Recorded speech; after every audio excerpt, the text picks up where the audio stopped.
Hello guys, देखिए शुरुआती जंग शुरू हो चुकी है।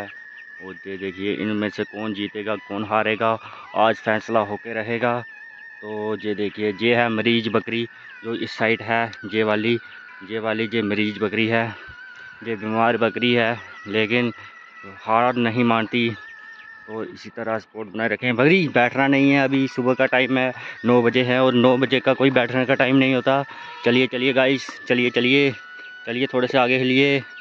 तो इसी तरह ये देखिए ये हमें पहाड़ ऊपर चढ़ के जाना पड़ेगा इतनी दूर। तो ये बच्चा अभी थक चुका है, 20-25 दिन का है, तो इसलिए हम ये देखिए ये छोटा बच्चा अपना नीली दूध पीता हुआ अपनी माता श्री का। तो ठीक है। हाँ ये देखिए गाइस, आज बदल का मौसम है, तो इसी तरह प्यार बनाए रखें।